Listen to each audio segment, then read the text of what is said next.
சூடித்தந்த சுடற்கொடியே.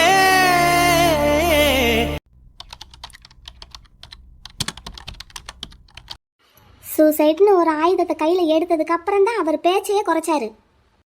எங்க தன்னால ஒரு பொண்ணோட உயிர் போயிருமோன்னு பயத்துல, அந்த பயத்துல தான் அவரை கடைசி வரைக்கும் நான் வச்சிருந்தேன். ஆனாலும் அவர் மனசுல ஒரு உறுத்தல் இருந்துகிட்டே தான் இருந்தது. என்கிட்ட சகஜமா பேசவே இல்லை. எல்லாத்துலயும் ஏனோ தானோன்னு தான் கலந்துக்கிட்டாரு.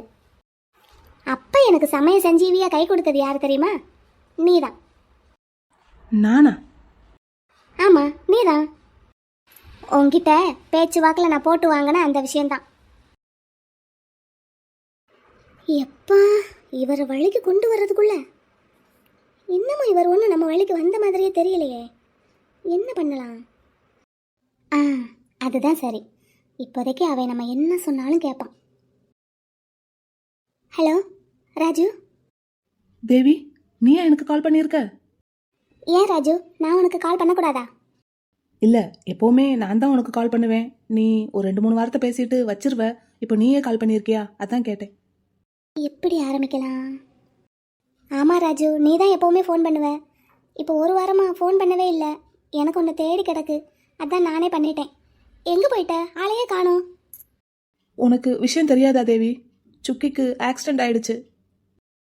அது எனக்கு நல்லாவே தெரியுமே. என்னது? என்ன சொல்கிற ராஜு? ஆமாம் தேவி, ஆக்சிடென்ட் ஆயிடுச்சு. ஐசியூவில் இருக்கா. என்னாச்சு? எப்படி? எங்க? என் சுக்கி ஒருத்தரை லவ் பண்ணுறா தேவி. அவரை பார்க்க போயிட்டு திரும்பி வரும்போது கவனம் இல்லாமல் வந்து ஆக்சிடென்ட் ஆயிடுச்சு. ஐயோ, இப்போ எப்படி இருக்கா? இப்போ வரைக்கும் ஐசியூவில் தான் இருக்கா. கண்ணு முழிச்சிட்டா. இன்னைக்கு நார்மல் வார்டுக்கு மாத்திரன்னு சொல்லியிருக்காங்க. அடி ரொம்ப பலமா? தலையில் அடிபட்டிருந்தது. ஒரு வாரமாக கண்ணு முழிச்சு பார்க்கவே இல்லை. இப்போ தான் கண்ணு முழிச்சு பார்த்தா. கால்லையும் கொஞ்சம் அடிபட்டிருக்கு, நடக்க முடியலை. இன்னும் ஒரு வாரம் 2 வாரம் ஆகும் நடக்கிறதுக்குன்னு சொல்லியிருக்காங்க. நல்ல வேலை கடவுளே, உயிருக்கு ஒன்றும் ஆபத்து இல்லையே. அதான் தேவி, அவ்வளவுக்குள்ள சந்தோஷப்பட்டுக்க வேண்டியதுதான். இந்த பிள்ளைக்கு கவனமே இல்லை வர வர. நீ கூட இருந்து எப்படி இப்படியெல்லாம் நடக்க விட்ட ராஜு? எல்லாம் தலையெழுத்து, வேற என்ன பண்றது? எப்போ பார்த்தாலும் ஒரே குதின்னு குதிச்சுக்கிட்டே இருப்பா, சின்ன பிள்ளை மாதிரி. பாரு, இப்படி அடிச்சு போட்டு போயிட்டானுங்க. ஆமாம், நார்மல் வார்டுக்கு மாத்திரேன்னு சொல்லியிருக்காங்க. எப்போ அப்போ வீட்டுக்கு அனுப்புவாங்களாம்? அது வீட்டுக்கு வர்றதுக்கு குறைஞ்சது 1 மாசமாவது ஆகும்னு தான் நினைக்கிறேன். இவ இருக்கிற இருப்புக்கு வீட்டுக்கு வந்தால் ஒரு இடத்துல இருக்க மாட்டா, அங்கிட்டு ஆடிக்கிட்டு ஓடிக்கிட்டு இருப்பா. இவ ஹாஸ்பிட்டலில் இருக்கிறது தான் எல்லாருக்கும் நல்லது. கண்டிப்பாக எல்லாருக்கும் அதான் நல்லது. முக்கியமாக எனக்கு ரொம்ப நல்லது. பார்த்துக்கோ ராஜு, அவளை பத்திரமா. யாரையோ லவ் பண்ணுறதா வேற சொல்கிற? ஆமாம், லவ் பண்ணிக்கிட்டு இருக்கா. அப்படின்னா நம்ம காதலுக்கு இனிமேல் எந்த தடையும் இருக்காதுன்னு சொல்லு. தேவி. ஆமாம் தானே? தேவி, நீயா பேசுற? நீ தானே சொன்ன உன் ஃப்ரெண்டுக்கு ஒரு லைஃப் செட்டில் ஆகாமல் என் லைஃப்பை பற்றி யோசிக்க முடியாதுன்னு. அப்போ நானே என்ன சொன்னேன்? படிப்பு முடியட்டும் பார்க்கலான்னு சொன்னேன்ல. தேவி, நான் எவ்வளோ மன கஷ்டத்தில் இருந்தேன் தெரியுமா இவ்வளோ நேரம். இப்போ நீ இந்த ஒரு வார்த்தை சொன்னதும் எனக்கு எவ்வளோ சந்தோஷமா இருக்கு தெரியுமா? சரி, அப்புறமா சந்தோஷப்பட்டுக்கலாம். முதல்ல உன் ஃப்ரெண்டை நல்லபடியாக கவனித்து வீட்டுக்கு கூட்டிகிட்டு வா. என்ன நான் பார்க்க வரலாமா? வா தேவி, கண்டிப்பா வா. எந்த ஹாஸ்பிட்டல்? இங்கே எங்கள் ஊரில் தான், மீனாட்சி மிஷன். அவளுக்கு பிடிச்சதா ஏதாவது வாங்கிட்டு வரணுமே. என்ன வாங்கிட்டு வரலாம்? ஆமாம், அவளுக்கு ரோஜா செடினா ரொம்ப பிடிக்கும்னு சொல்லுவியே. ஆமாம், அவள் ஹாஸ்டலில் எவ்வளோ ரோஜா செடி வச்சிருக்கா தெரியுமா? அவளுக்கு ரோஜா பூன்னா ரொம்ப பிடிக்கும். அவள் காதலிக்கிறவருக்கு கூட ரோஜா பூவாக தான் கொடுத்துக்கிட்டே இருப்பா. அப்படியா? அவளுக்கு நான் வரும்போது ரோஜா செடியெல்லாம் வாங்கிட்டு வந்தா அவளுக்கு பிடிக்கும்ல. அவளுக்குமே கொஞ்சம் மைண்ட் ரிலாக்ஸாக பார்க்குறதுக்கே ரெஃப்ரெஷ்ஷாக இருக்கும்ல அந்த ரோஜா பூ செடியெல்லாம் பார்க்கும்போது. ஆமாம், அதை பார்த்த உடனே அப்படியே துள்ளி குதிச்சு எந்திச்சு உட்காந்துருவா தெரியுமா? அப்படின்னு நான் கண்டிப்பாக அவளுக்கு பிடிச்ச மாதிரியே ரோஜா செடியாக வாங்கிட்டு வரேன். ஆமாம், அவகிட்ட என்னென்ன கலரில் ரோஸ் இருக்குது நீ சொல்லு. அது இல்லாத கலராக பார்த்து நான் வாங்கிட்டு வரேன். அவள் நிறைய கலரில் ரோஜா செடி வச்சிருக்கா. ஆனால் சென்னை கிளைமேட்டுக்கு எல்லா செடியுமே பூக்காது. மேக்ஸிமம் அந்த சிகப்பு கலர் இருக்கும் பார்த்தியா, நார்மலாக அதுதான் நிறைய பூக்கும். இப்போ கொஞ்ச நாளைக்கு முன்னாடி ஒரு பிங்க் கலர் வாங்கினா. அதில் ஒரு பூ பூத்தது. அதை கூட கொண்டு போய் அவருக்கு தான் கொடுத்தா. அதுக்கப்புறம் அதில் ஒரு மொட்டு விட்டது. அது பூத்துச்சா என்னன்னு அவன் என்கிட்ட சொல்லவே இல்லை, மறந்துட்டா போல். நானும் கேட்குறதுக்கு விட்டுட்டேன் வேலையில். மற்றபடி ஒயிட் கலரு அது இதுன்னு வாங்கி வச்சிருக்கா. ஆனால் அதெல்லாம் பூக்காது தேவி. ஆமாம்மா, சென்னை கிளைமேட்டுக்கு ரோஜா செடி வர்றதே அபூர்வம் தான். கேஸ் எவ்வளோ கரெக்டாக கெஸ் பண்ணியிருக்காரு இந்த ரோஜா செடி விஷயத்தில் கூட. ரொம்ப பிரில்லியண்ட்டு தான். இவரை நம்ம கவுக்கணும்னா அவருக்கு ஏற்ற மாதிரி நம்ம பிரில்லியண்ட்டாக இருந்தால் தான் முடியும். தேவி, இல்லை மதுரை கிளைமேட்டுக்கு என்ன மாதிரி பூ பூக்கும்னு யோசிச்சுட்டு இருக்கேன். அது மாதிரி வாங்கிட்டு வந்தா அவளுக்கு நல்லா பிடிக்கும்ல. என் சுக்கி இருக்காளே, அவள் ஒரு பூச்செடி பைத்தியம். நீ என்ன பூச்செடி வாங்கி கொடுத்தாலும் ஆசையாக வாங்கி வச்சுக்குவா. படுத்திருக்கா, நீ பூச்செடியை வாங்கிட்டு வந்து அவள் முன்னாடி நீட்டேன், உடனே எஞ்சி உட்காந்துருவா. உனக்கு ஒன்று தெரியுமா தேவி, அவர் வீட்டை ஒரு நாளைக்கு நாங்கள் போய் எட்டி பார்த்துட்டு வந்தோம். அப்போ சொல்கிறா, இங்கே பாரு ராஜு, எவ்வளோ பூச்செடியாக வாங்கி வச்சுருக்காங்க அவங்க வீட்டில், எவ்வளோ ரோஜா செடி இருக்குது, எல்லாமே எப்படி பூத்துருக்கு பாரு அப்படின்னு. அவள் கண்ணு பூரா அங்கே தான் போகும். அப்படி ஒரு பைத்தியம் அவள். இவன் ப்ரப்போசலை அக்செப்ட் பண்ணிட்டேன்னு உடனே சந்தோஷத்தில் அப்படியே உளறான். அப்படியா, அவ்வளோ பூச்செடி லவ்வரா? சரி, அப்படின்னா நான் மதுரை கிளைமேட்டுக்கு இங்கே சென்னை கிளைமேட்டுக்கு ரெண்டுக்கும் சேர்த்து என்ன மாதிரி பூவெல்லாம் நல்லா பூக்கும்னு பார்த்துட்டு அதுக்கு ஏற்ற மாதிரி பூச்செடியாக வாங்கிட்டு வரேன். என்ன? நீ கண்டிப்பாக வரணும் தேவி. நீ வந்தேன்னா உனக்கு என் சுக்கியவும் என் சுக்கிக்கு ஒன்றவும் நான் இன்ட்ரடியூஸ் பண்ணி வைப்பேன். எப்படி உன்னை என் லவ்வர்னு சொல்லலாமா? சொல்லிக்கலாம். தேங்க்ஸ் தேவி. தேவி தேவின்னு ராணின்னு கூப்பிட மறந்துட்டேன். நீ ராணி மாதிரி தான் இருக்க, ஆனால் எனக்கு தேவின்னு கூப்பிட்றதுக்கு தான் உன்னை ரொம்ப பிடிச்சிருக்கு. என்னோட காதல் தேவி நீ. போடா கிறுக்கா. என்ன தேவி, ஒன்றுமே பேச மாட்டேங்கிற? எனக்கு என்ன சொல்கிறதுன்னு தெரியல. வெக்கப்படுறியா? போ ராஜு. சரி, நான் வச்சிடட்டுமா? ஏய், சரி சரி வச்சிரு. கண்டிப்பாக வரணும். எப்போ வருவ? வரேன். இங்கே வீட்டில் எல்லாம் சொல்லிட்டு அப்பா கிட்ட கேட்டுட்டு வரணும்ல. அவ்வளோ தூரம் விடணும் அவங்க. அப்பாவை சமாதானப்படுத்தி பர்மிஷன் வாங்கிட்டு கண்டிப்பாக வரேன். கண்டிப்பாக வா தேவி, நான் வெயிட் பண்ணிகிட்டே இருப்பேன். கண்டிப்பாக. நான் வந்ததுக்கப்புறம் என்னை பற்றி உன் ஃப்ரெண்டுக்கிட்ட சொல்லு. அதுக்குள்ளே சொல்லிடாத என்ன? கண்டிப்பாக சொல்ல மாட்டேன். உன்னை அவள் முன்னாடி கொண்டு வந்து நிறுத்திட்டு தான் நான் சொல்லுவேன். சரி சரி வச்சிடட்டுமா? பார்த்துரு, உன் ஃப்ரெண்டை நல்லா பார்த்துக்கோ. சரி தேவி, நீயும் பார்த்து வா. என்ன? சரி வச்சிடுறேன். Miss you. Miss you. சரி, பாய். பாய். அப்படின்னா மலர் கேஎஸ்க்கு முதல்ல கொடுத்த பூ பிங்க் கலர். இது ஒன்று போதுமே அவரை மறக்கிறதுக்கு. எப்படி பேசி அவரை என் வழிக்கு கொண்டு வரணுமோ அப்படி கொண்டு வந்துடுவேன். எப்படியும் இன்னும் 1 மாதத்துக்கு மலர் இந்த பக்கம் வரமாட்டா. அதுக்குள்ளே எப்படியாவது கல்யாணத்தை முடிச்சிடுறதுக்கு அப்பா கிட்ட சொல்லியோ இல்லை அழுது அடம் பிடிச்சோ எப்படியாவது காரியத்தை சாதிச்சிடணும். அண்ணாச்சி, இங்கே பாருங்க, இதுதான் என் மருமக. எவ்வளோ அழகாக பொம்மை போல இருக்கா பாருங்க. இந்த பொண்ணுக்கு, இந்த பொண்ணோட கலருக்கு ஏற்ற மாதிரி நல்லா அம்சமாக அழகான பட்டுப்புடவையாக எடுத்து போடுங்க. ஏம்மா, இது வரைக்கும் காமிச்சிருக்கிற பட்டுப்புடவை எதுவும் பிடிக்கலையாம்மா? ராணி, ஒன்றை தான் கேட்குறாங்க. அவர் வராமல் நான் எந்த பட்டுப்புடவையும் செலக்ட் பண்ண மாட்டேன். அடா அடா அடா, பொண்ணுன்னா இப்படில இருக்கணும்.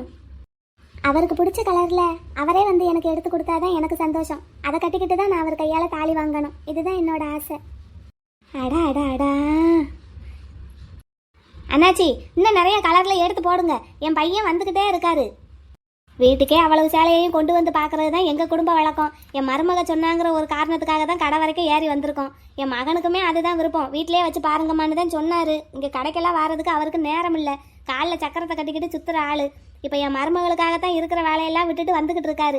சரி வரட்டும், நீங்கள் என்ன எடுத்து போடுங்க. அதுக்குள்ளே மகன் வந்துடுவார். நான் எடுத்து போட்டு என்ன செய்ய? அவருக்கு பிடிக்கணும்ல, இவங்களுக்கும் பிடிக்கணும்ல. அக்கா, முதல்ல நீ உனக்கு பிடிச்ச மாதிரி ஒரு 4 சேலையை எடுத்து வை.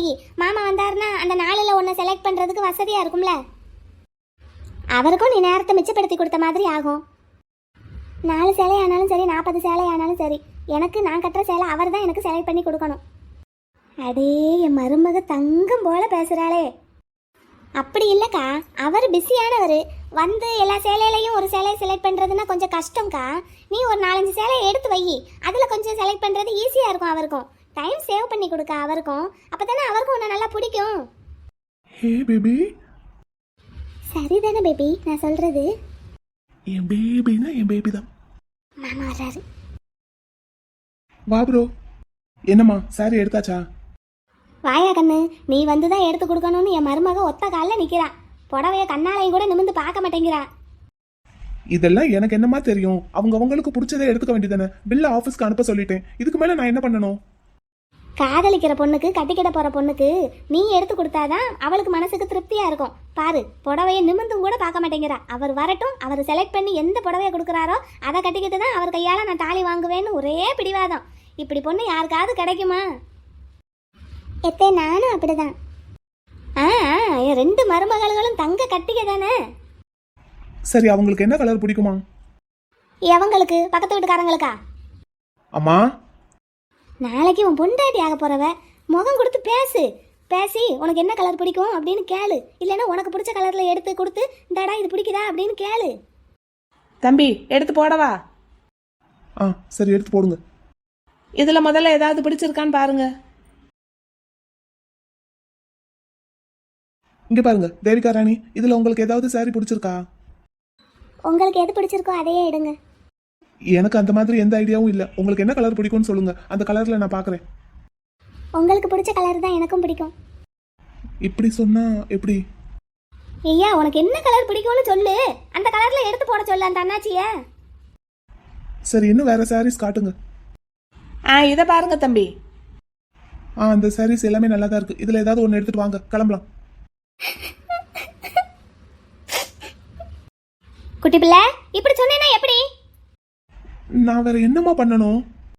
இங்க பாரு, ஒரு பொம்பளை பிள்ளையா அதுவும் கட்டிக்க போற பிள்ளை மனசை இப்படி எல்லாம் காயப்படுத்துறது ரொம்ப தப்பு. அம்மா நான் இப்ப என்னமா பண்ணேன்? இந்த சாரீஸ் எல்லாம் நல்லா இருக்கு, இதுல ஏதாவது ஒன்று எடுங்கன்னு தானே சொல்றேன். இப்படித்தான் சாரி எடுத்து கொடுப்பாங்களா கட்டிக்க போற பொண்ணுக்கு?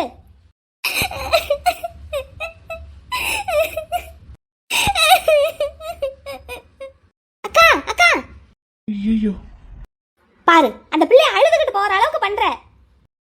இதுதான் நீ அந்த பொண்ணை காதலிக்கிற லட்சணமா? அம்மா கேக்குறேன், தெரியாம தான் கேக்குறேன். இல்லம்மா, சாரீஸ் பத்தி எனக்கு என்ன தெரியும்? எனக்கு சேலை எடுத்து கொடுக்கறதுக்கு இது வரைக்கும் நீ கூட வந்ததே இல்லையோ? அம்மா இதை எடுங்கம்மா, அம்மா அதை எடுங்கம்மான்னு சொன்னதே இல்லையோ? அம்மா அது வேற, நீங்க வேற, அவங்க வேறம்மா. உங்களுக்கு என்ன பிடிக்கும், எது கரெக்டா இருக்கும்னு எனக்கு தெரியும். அவங்களுக்கு எது பிடிக்கும்னு எனக்கு தெரியாதுல்ல, அதான் கேட்டேன். அப்படி என் மருமக உனக்கு பிடிச்ச சேலையை தான் எடுத்து கொடுக்க சொன்னா. அவளுக்கு என்ன பிடிக்கும்னு உன்கிட்ட கேட்டு உனக்கு டெஸ்ட் வைக்கல உன்னைய மாதிரி. அம்மா என்னம்மா? போய் என் மருமகளை சமாதானப்படுத்தி கூட்டிட்டு வா. போ. எம்கே, ஏன் உங்க அண்ணன் இப்படி பண்றாரு? சரி அவருக்கு இந்த மாதிரி சாரி எடுத்து எக்ஸ்பீரியன்ஸ் இல்லைல்ல, அதான். இப்பதானே உங்க அம்மா சொன்னாங்க அவங்களுக்கெல்லாம் எடுத்து கொடுக்கறதுக்கு கூட வந்திருக்காருன்னு. சரி அவங்க சரி பண்ணிக்குவாங்க. அதை நீ உனக்கு சாரி எடு. நம்ம கல்யாணத்துக்கெல்லாம் நான் உனக்கு பிடிச்ச மாதிரி எனக்கு பிடிச்ச மாதிரி நானே செலக்ட் பண்ணிடுவேன். என்ன நீ இதெல்லாம் மனசுல வச்சுக்காத, ஃப்ரீயா இரு. உங்க அண்ணன் பண்றதையெல்லாம் பார்த்தா நம்ம கல்யாணம் நடக்குங்கிறதையெல்லாம் மறந்துட வேண்டியதான். ஹே பேபி, ஏன் இப்படி பேசுற?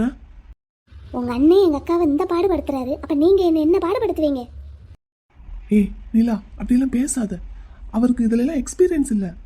அவர் எப்பவும் பிஸ்னஸ்னே சுத்திட்டு இருக்கிறவர். திடீர்னு கூட்டிட்டு வந்து கடைக்கு நிக்க வைக்கிறதே அவருக்கு என்னமோ மாதிரியா இருக்கும். அதுல ஒரு பொண்ணுக்கு பட்டுச்சேலை செலக்ட் பண்ணுன்னா எங்க அம்மா வேற உங்க அக்கா வேற, நீயாவது கொஞ்சம் புரிஞ்சுக்கோ. அதென்ன உங்க அம்மா வேற எங்க அக்கா வேற, 2 பேரும் பொண்ணு தானே, 2 பேருக்கும் எடுக்க போறது சாரி தானே. என் பிடிச்ச கலர் என்னன்னு தெரியாதா உங்க அண்ணனுக்கு? அந்த கலர்ல ஒரு சாரி எடுத்து எங்க அக்கா கிட்ட கொடுத்து இந்தா இதை கட்டிக்கோ, இதான் எனக்கு பிடிச்சிருக்குன்னு சொன்னா அவளும் ஆசையா கட்டிக்க போறா. அதைத்தானே அவளும் ஆசைப்படுறா. பெருசா அவளும் என்ன கேட்டுட்டா? ஏன் இப்படி பண்றாரு உங்க அண்ணன்? அப்ப நீங்களே இப்படிதான் பண்ணுவீங்க என்ன? சரி கொஞ்சம் அமைதியா பேசு. எங்க அம்மா பாத்துக்கிட்டே இருக்காங்க, வருத்தப்பட போறாங்க. எங்க அக்கா வருத்தப்படுறது இங்க யாருக்கும் பெருசா தெரியல. ஏய் என்ன பேசுற? அதுக்கு தானே எங்க அம்மா இப்போ அண்ணனை திட்டிட்டு இருக்காங்க. என்னமோ நம்ம கல்யாணம்லாம் நடக்கும்னு எனக்கெல்லாம் சுத்தமா நம்பிக்கை இல்லை. என்னைய விட்டு கொஞ்சம் தள்ளி நில்லுங்க. பேபி ஏன்டி இப்படி பண்ற? அவங்க சண்டை போட்டா அதுக்கு நம்ம ஏன்டி சண்டை போடணும்? பேபி இங்க பாருடி. தேவிகா ராணி இங்க பாருங்க ப்ளீஸ். சும்மா எதுக்கு எடுத்தாலும் அழாதீங்க, இதெல்லாம் நல்லாவே இல்ல. நான் என்ன சும்மா வாழறேன்? நான் என்ன அப்படி கேட்டுட்டேன்? உங்களுக்கு பிடிச்ச மாதிரி ஒரு சாரி எடுத்து கொடுங்கன்னு கேட்டது ஒரு தப்பா? இல்ல எனக்கு இதுல எல்லாம் இன்ட்ரெஸ்ட் இல்ல. நீங்க உங்களுக்கு பிடிச்ச மாதிரி எடுங்களேன். எனக்கு நல்லா தெரிஞ்சு போச்சு உங்களுக்கு என்ன பிடிக்கல. அதுக்கு தான் இப்படி எல்லாத்துக்கும் ஒரு சாக்கு சொல்லிக்கிட்டு இருக்கீங்க. இல்ல அப்படிலாம் இல்ல. நிஜமாவே பட்டு சாரி எடுத்து எனக்கு பழக்கம் இல்லை. எங்க அம்மானா காட்டன் சாரி தான் கட்டுவாங்க. அது சூஸ் பண்ணி கொடுத்துருவேன். இது எனக்கு தெரியல, ப்ளீஸ் புரிஞ்சுக்கங்க. சரி அப்படின்னா எனக்கு ஒரு காட்டன் சாரியே எடுத்து கொடுங்க. நம்ம கல்யாணத்துக்கு நான் அதையே கட்டிக்கிறேன். உங்களுக்கு எது பிடிக்குமோ அதுதான் எனக்கும் பிடிக்கும். காட்டன் சாரியா? பாத்தீங்களா, உங்க விருப்பப்படியே காட்டன் சாரி எடுத்து கொடுங்கன்னு சொன்னாலும் அதுக்கும் யோசிக்கிறீங்க. இப்போ என்ன, நீங்க கேட்ட கேள்விக்கு எதுக்குமே நான் பதில் சொல்லல சரியா? அதுதானே உங்களுக்கு இப்போ வரைக்கும் ஒரு உறுத்தலாவே இருக்கு. நல்லா தெரிஞ்சுக்கோங்க. நான் உங்களுக்கு முதல்ல கொடுத்த ரோஸ் ஒரு பிங்க் கலர் ரோஸ். சரிதானா? அதுக்கப்புறம் நான் உங்களுக்கு கொடுத்த எல்லா ரோஸுமே ரெட் கலர் தான். கடைசியாக நான் உங்களுக்கு கொடுத்தது முல்லைப்பூ. அதுக்கப்புறம் நான் உங்களை நேரில் பார்த்துட்டேன். அதனால தான் அதுக்கப்புறம் இது வரைக்கும் ஒரு பூ கூட உங்களுக்கு கொடுக்கல. போதுமா? உங்கள் சந்தேகம் தீர்ந்ததா? இதை ஏன் அப்போவே சொல்லலை? உங்களை இதுக்கு முன்னாடி நான் தூரத்தில் இருந்து பார்த்து தான் காதலிச்சிருக்கேன். திடீர்னு நீங்கள் என் பக்கத்தில் வந்து நின்னதும் ஒரு பயத்தில் படபடப்பில் எனக்கு என்ன பேசுறதுன்னு தெரியல. நீங்கள் எப்படி பேசுவீங்களோ என்ன ஏதுங்கிற ஒரு படபடப்பில் ஒன்றும் சொல்ல தெரியாமல் முழிச்சிட்டு இருந்தேன். அதுக்கப்புறம் எனக்கு எல்லாமே ஞாபகத்துக்கு வந்துருச்சு. உங்ககிட்ட சொல்லலான்னு பார்த்தா எப்போ பார்த்தாலும் என்கிட்ட கேள்வி கேட்டு என்னை டார்ச்சர் பண்ணிக்கிட்டே இருந்தீங்க. அதுக்கப்புறம் எங்கிட்ட கூட உங்ககிட்ட பேசுறது? உங்கள் சந்தேகம்லாம் இப்போ தீர்ந்துருச்சா? நான் கரெக்டாக சொல்லிட்டேன் தானே? நான் உங்களுக்கு கொடுத்த பூவோட கலர் எனக்கு தெரியாமல் எப்படி இருக்கும்? ஒரு பதட்டத்தில் எதையாவது சொல்ல விட்டு போச்சுன்னா உடனே எனக்கு தெரியல, நான் உங்களை ஏமாத்துறேன்னு அர்த்தமா? நல்லா படிச்சுட்டு எக்ஸாம் எழுத போகிறவங்க அங்கே எக்ஸாம் ஹாலில் போய் கொஸ்டின் பேப்பரை பார்த்த உடனே ஒரு நிமிஷம் அங்கே இருக்கிற எந்த கொஸ்டினுக்குமே ஆன்சர் தெரியாமல் முழிக்கிறது இல்லையா? அதுக்கப்புறம் கொஞ்சம் டென்ஷன் குறைஞ்சி ரிலாக்ஸ் ஆனதுக்கப்புறம் எல்லா கொஸ்டினுக்குமே ஆன்சர் தெரியும் அப்படிங்கிற ஒரு கான்ஃபிடென்ட் வர்றது இல்லையா? அது மாதிரி தான் நீங்கள் ஃபஸ்ட் டைம் என்னை மீட் பண்ணும்போது நார்மலாக என்கிட்ட பேசிட்டு அதுக்கப்புறம் என்கிட்ட இந்த மாதிரி கொஸ்டின்லாம் கேட்டிருந்தீங்கன்னா நானும் உங்களை ஃபஸ்ட் டைம் பக்கத்தில் பார்த்த அந்த படபடப்பு டென்ஷன் எல்லாம் குறைஞ்சு நீங்கள் கேட்ட கேள்விக்கு கரெக்டாக ஆன்சர் பண்ணியிருந்திருப்பேன். அதை விட்டுட்டு என்னை பார்த்த உடனே கொஸ்டினாக கேட்டீங்க. அதில் எனக்கு உங்களை பார்த்ததில் ஏற்கனவே இருந்த படபடப்பு கூடிருச்சு. அதான் தப்பாக சொல்லிட்டேன், சொல்ல தெரியாமல் முழிச்சிட்டேன். இப்போ சொல்லிட்டேன்ல, உங்கள் சந்தேகம் தீர்ந்ததா? நான் தான் அந்த பேச்சே இனிமே பேச வேண்டாம்னு சொல்லிட்டேனே, அப்புறம் எதுக்கு இப்போ இவ்வளோ டீட்டெயில்ஸ்? அதை பற்றியெல்லாம் பேச வேண்டாம்னு சொல்லிட்டு எல்லா விஷயத்துலையும் ஏனோ தானே இருக்கீங்க. நகை எடுக்க போனால் அங்கேயும் அப்படி தான் இருக்கீங்க. சரி, சேலை எடுக்கலான்னு வந்தால் இங்கேயும் இப்படி தான் இருக்கீங்க. அப்போ நாளைக்கு என்ன கல்யாணம் பண்ணிக்கிட்டதுக்கு அப்புறமும் என்கிட்ட ஏனோ தானோன்னு தான் வாழ்வீங்க. சேச்சா, அப்படிலாம் இல்லை. நான் என்னை மாற்றிக்குவேன். இங்கே பாருங்களேன், இந்த பொம்மை கட்டி இருக்கிற சாரீ நல்லா இருக்கு. இதை எடுப்போமா? இந்த மாதிரி கலரில் வாங்குவோமா? இந்த சாரியா உங்களுக்கு பிடிச்சிருக்கா? இந்த கலர் நல்லா இருக்கு. இதே கலர் அங்கே இருக்கிற சாரியில் இருக்கான்னு பார்ப்போமா? பார்ப்போம். உங்களுக்கு இந்த கலர் பிடிச்சிருக்குன்னா எனக்கும் ஓகே, எனக்கும் பிடிச்சிருக்கு. சரி, இப்போ நீங்கள் சமாதானம் ஆயிட்டீங்கல்ல? சரி வாங்க, அங்கே போய் எடுக்கலாம். நான் சமாதானம் ஆயிட்டேன். நீங்கள் சமாதானம் ஆயிட்டீங்களா? உங்களுக்கு என் மேலே இருக்கிற சந்தேகம்லாம் தீர்ந்ததா? ஓகே, எல்லாமே ஓகே தான். சரி வாங்க. நீங்கள் சொல்கிறத பார்த்தா இன்னும் உங்களுக்கு ஓகே இல்லைன்னு தான் தோணுது. இங்கே பாருங்க, நானே அந்த பேச்சு வேண்டான்னு சொல்லி விட்டுட்டேன். நீங்கள் மறுபடியும் தேவையில்லாமல் ஆரம்பிக்காதீங்க ப்ளீஸ். வாங்க. இல்லை அப்படின்னா உங்களுக்கு இன்னும் வேற எதுவும் சந்தேகம் இருக்கா என்ன? இல்லைங்க, அப்படிலாம் ஒன்றும் இல்லை. நீங்கள் வாங்க. என்ன வாங்க போங்கன்னு பேசாம வா போன்னு கூப்பிடுங்களேன். அது எனக்கு சடனாக அப்படி வரமாட்டேங்குது. நான் போக போக மாற்றிக்கிறேன், பழகிக்கிறேன். சரி, நான் வேற ஏதாவது கேள்வி இருந்தா கேட்டுருங்க. இல்லை ஒன்றும் இல்லை, நீங்கள் வாங்க. இல்லைன்னு வேகமாக சொல்கிறத பார்த்தாலே ஏதோ இருக்குன்னு தான் தோணுது. ஏதாவது இருந்தா கேட்டுருங்க. உங்கள் மனசில் என்னை பற்றின எந்த உறுத்தலும் இருக்கக்கூடாது. அப்படின்னா நீங்கள் ஃபர்ஸ்ட் டைம் எனக்கு ரோஸ் கொடுக்கும்போது எங்கே வச்சு கொடுத்தீங்கன்னு உங்களுக்கு ஞாபகம் இருக்கா? அப்போது நான் என்ன கலர் ட்ரெஸ் போட்டிருந்தேன் அதெல்லாம் ஞாபகம் இருக்கா? எம்மாடி, மனுஷன் தானா இவர்? திரும்ப நான் இந்த மாதிரியெல்லாம் பேசினா சரி போதும்னு விட்டுருவாருன்னு நினச்சா சரின்னு கேள்வி கேட்க ஆரம்பிச்சிட்டாரு. இவரை எப்படி நான் கல்யாணம் வரைக்கும் இழுத்துட்டு போகிறது? என்னாச்சு? ஞாபகம் இல்லையா? ஞாபகம் இல்லைன்னா பரவாயில்ல, விடுங்க, வாங்க போகலாம். சாரி எடுக்கலாம். ஆரம்பிச்சு வச்சுட்ட ராணி, சமாளிச்சிரு, இல்லைன்னா மறுபடியும் சந்தேகப்பட்டுருவாரு. எனக்கு என்னமோ இவருக்கு சந்தேகமே இன்னும் குறையலன்னு தான் தோணுது. நான் உங்களை முதல் தடவை பார்க்கும்போது நீங்கள் பிளாக் கலரில் ஷர்ட் போட்டிருந்தீங்க. அது எனக்கு நல்ல ஞாபகம் இருக்குது. அப்படியே உங்கள் உருவம் என் மனசில் பதிஞ்சிருக்கு. அதுக்கப்புறம் உங்களுக்கு நான் ரோஸ் கொடுக்கும்போது எனக்கு நீங்கள் என்ன கலர் ட்ரெஸ் போட்டிருந்தீங்கன்னு ஞாபகம் இல்லை சரியா. ஏதோ ப்ளூ மாதிரி ஞாபகம் இருக்குது. நான் நீங்கள் பார்த்துடக்கூடாதுங்கிற பதட்டத்தில் அப்படியே பூவை வச்சுட்டு ஓடிட்டேன். அதனால சரியாக நீங்கள் என்ன கலர் ட்ரெஸ் போட்டிருந்தீங்கன்னு கவனிக்கலை. மேபி ப்ளூ கலர்னு தான் நினைக்கிறேன். கரெக்ட், நான் ப்ளூ கலரில் தான் ட்ரெஸ் போட்டிருந்தேன் அன்னைக்கு. எப்பா, ஒரு வழியாக கரெக்டாக சொல்லிட்டோம் போல. இவர் அடிக்கடி ப்ளூ கலர்லேயே ட்ரெஸ் பண்ணுறதை பார்த்துட்டு ஒரு கெஸ்ஸில் அடித்து விட்டேன். நல்ல வேலை, கரெக்டாக சொல்லிட்டேனா? இப்போ உங்களுக்கு என் மேலே நம்பிக்கை வந்துருச்சா? சரி வாங்க போகலாம். இல்லை, ஒரு விஷயத்தை நான் உங்களுக்கு தெளிவுபடுத்திக்கிறேன். நான் உங்களை முதல் தடவை பார்க்கும்போது நீங்கள் பிளாக் கலர் ஷர்ட்லேயும் சாண்டல் கலர் பேண்ட்லேயும் ரொம்ப அழகாக இருந்தீங்க. அந்த உருவம் என் மனசில் இப்போ வரைக்கும் அப்படியே பதிஞ்சிருக்கு. உங்களை எப்போ பார்த்தாலும் அந்த உருவம் தான் என் மனசுக்குள்ளே வந்து நிற்கிது. அதனால எனக்கு எதையுமே ஞாபகம் வச்சுக்க முடியலை. அதுவும் இல்லாமல் நீங்கள் பக்கத்தில் வந்து நின்னாலே எனக்கு ஒரு மாதிரி படபடன்னு ஒரு பதட்டமாகவே இருக்குது. பேசுகிறதுக்கே பயமாக தான் இருக்குது. நானும் போக போக நார்மல் ஆகிடுவேன். நானும் ஒரு பொண்ணு தானே, நீங்கள் அதை புரிஞ்சுக்கணும் என்ன ப்ளீஸ் எனக்காக. சரி நோ ப்ராப்ளம். வாங்க போய் சாரி எடுக்கலாம் வாங்க. சரி. எப்பா எப்படியோ இவரை சரி கட்டிட்டோம். இதுக்கு மேலே நான் ஏதாவது கேட்டு இவங்க மறுபடியும் அழுதுட்டாங்கன்னா அம்மா கிட்ட பேச்சு வாங்க முடியாது. ஒரு பக்கம் தம்பி முறைக்கிறான், ஒரு பக்கம் அம்மா திட்டுறாங்க. பேசாம இருக்கிறது தான் நல்லது. ராணியா கொக்கா?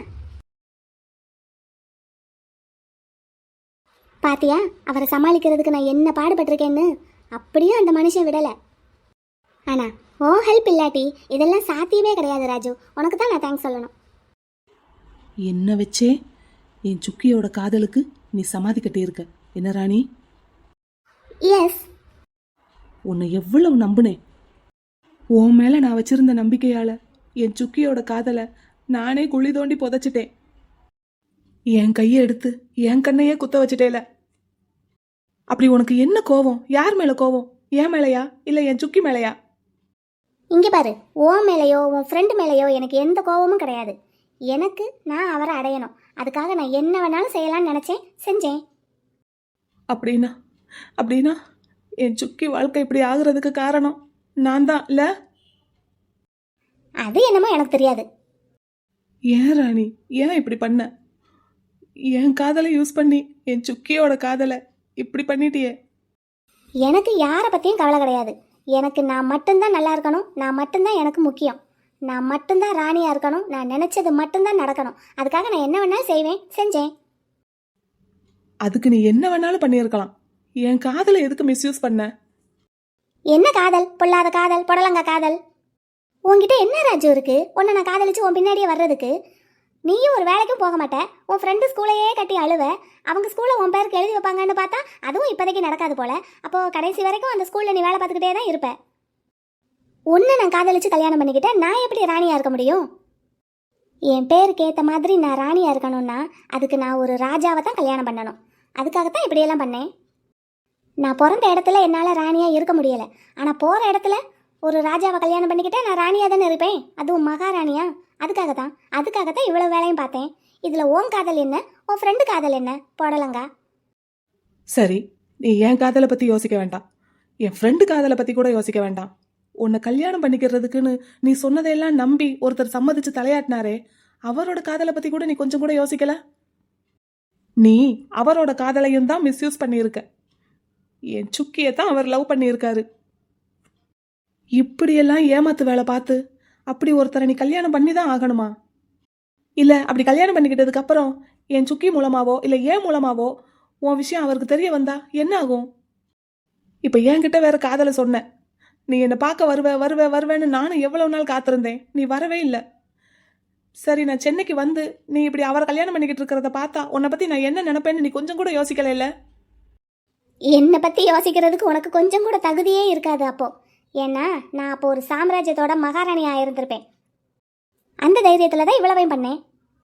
உன்னால் என்னை நெருங்க கூட முடிஞ்சிருக்காது. சரி, இவ்வளவு ஏமாத்து வேலை பார்த்து இத்தனை பேரை ஏமாத்தி அவரை கல்யாணம் பண்ணிக்கிட்டு அவர் கூட உன்னால சந்தோஷமா வாழ முடிஞ்சதா? இல்லை சந்தோஷமா வாழ்ந்தையா? அதுவா?